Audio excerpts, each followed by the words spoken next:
Here's the deal. From your first day on the job until now, you have invested countless hours developing the skill of writing professional emails. If you're in a leadership position, you have great communication skills and speak and write clearly. Nearly all of your emails get quick responses, but nearly is where you start to notice problems. Some team members respond to emails right away and jump into action. Others take significantly longer to respond, and when they finally do, their email messages are unclear or half-baked. For example, Jared replies to your email, acknowledges the task you asked him to do, and tackles your request quickly. Josh doesn't respond to your email. He needs multiple reminders and additional email follow-ups. When he does reply, you don't feel confident he understands what you need him to do, which means you have to follow up again. You might be tempted to chalk it up to personality differences, thinking that's just who Josh is. He's not as good as Jared and he lacks professional communication skills. But what if the difference has nothing to do with personality and everything to do with how they're motivated? What if, with a slight tweak to how you write emails, Josh could be a great communicator and team member just like Jared? If your language and tone of voice and your call to action don't align with what prompts the recipient to respond and move into action, it doesn't matter how well your email is written, how much time you spent carefully choosing your words, or how clear your message is, you still won't get a quick reply. So yes, you need to write effective business emails and avoid typos, use proper formatting, and ensure your message and call to action are clear. And I'm going to share some tips to help you write those emails and communicate effectively. But beyond those basics, you have to understand the who on the other end of your emails. You need to know who you're writing an email to and what makes them tick, what sparks their interest and drives them to engage.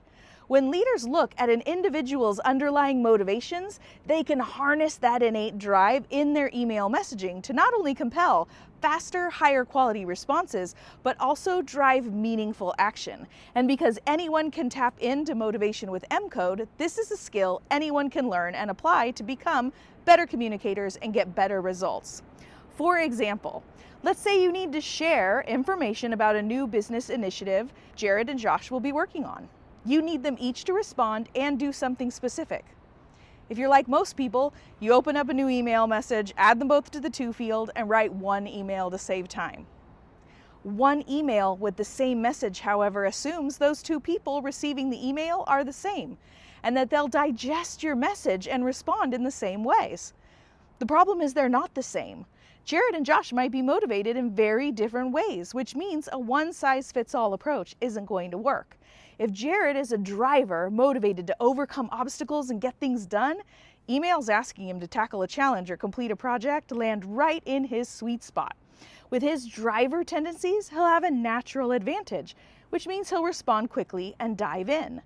But if Josh is a learner, motivated to discover and develop expertise and share those concepts and competencies, that same email won't hit the same.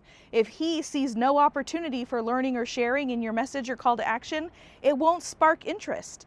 He'll have a natural disadvantage and won't be motivated to respond or get to work right away. As you can see, one-size-fits-all emails might be faster to write, but the time initially saved is minuscule compared to the time lost when people procrastinate to respond. By spending a few extra minutes up front to write separate emails and personalize your message for each person, the chances of getting the responses and actions you want skyrocket. It sounds difficult. Personalization always does, but it doesn't have to be. When you know the MCodes of each individual on your team, you have everything you need to pitch every person the perfect pitch to their sweet spot, to give them an advantage and set them up for success. With MCode Premium results, we even give you action words and descriptors that they will best respond to, along with examples of how to tailor your pitch or your ask. So let's get to those email tips I promised. Number one, understand the recipient. So consider who you're communicating with, what moves them to engage and respond, and then shape your tone and wording of your email message to fit them and the type of work they find interesting and fulfilling. Understanding and using language that resonates with their motivational drivers will enhance your email effectiveness and produce better outcomes while improving your professional relationships. Number two, Define the intended purpose. Every email sent should have a purpose. Once you know who you're emailing, define why that email actually has to be sent and what you want to happen as a result. With that clarity, you can not only become more efficient at managing your inbox and writing emails, but also become more effective at driving results. When you're defining the purpose of an email, make sure that they are worth reading and show respect for other people's inbox. This also prevents you from wasting people's time. Number 3, write a helpful subject line. Beyond your name, the first thing people see in their inboxes are the subject lines. This simple line of text can mean the difference between an email being ignored and an email being prioritized. Good email subject lines are clear, concise, and relevant. In just a handful of words, they communicate what an email is about and provide context for why it matters. So skip the short, unclear subject lines and instead state the topic of the email and explain its purpose or provide a little bit of context, but keep it short and clear. Number 4, be personal yet professional. When it comes to business email, personal, personable, and casual don't mean the same thing. Knowing the difference will impact your tone of voice, how others perceive your communications, and how they respond to your emails. While you might frequently begin emails with a personal note, be sure to keep emotion out of those communications unless it's celebratory. Be wary of using a tone that might be perceived as angry, disrespectful, or condescending. And be careful to not let the purpose of that email get buried in extra details about your personal life or things that aren't work-related. Now, being personable means being friendly, approachable, being pleasant and easy to work with. So writing personable emails also means acknowledging rapport, being respectful, and not wasting time. When coaching business owners and agencies, I always encourage a firm, fair, and friendly approach. Be firm about what you need somebody to do. Be fair in your approach and ask, and be friendly in your tone of voice and how you make that ask. Casual, though, that's a different story. You have to understand that emails aren't text messages, they're also not Slack messages, and they're not social media direct messages. They're professional communications. You cannot forget that. When writing emails, you are at work, even if you're from home. Messages that are too laid back or too relaxed can be seen as unimportant or lacking professionalism. Casual language, slang, and offhanded email remarks can be easily misunderstood and create friction among your team. And being too informal can actually downplay the significance of your message and slow down necessary progress. Number 5, include a call to action. Email should have a clear and specific purpose. I've said that already multiple times. But that purpose often requires somebody else to do something. That means every professional email will typically have some kind of call to action, a statement that spurs somebody into action and tells them what to do. So if you're writing an email asking Josh, the learner from early examples, to look into software options for a new productized service, you would get the fastest response and best results by tailoring your email message and call to action to align with how he's motivated as a learner. And with access to MCode Premium, it is easy. Included in his results are 20 action verbs and 20 power descriptors that fit him perfectly. Number 6, prioritize readability. Clunky, poorly worded emails that lack proper structure and formatting, or those that are hard to read, are perceived as unprofessional and low quality. Emails that are straightforward, well written, and have good structure are easy to read, and they're perceived to be more professional and of higher quality.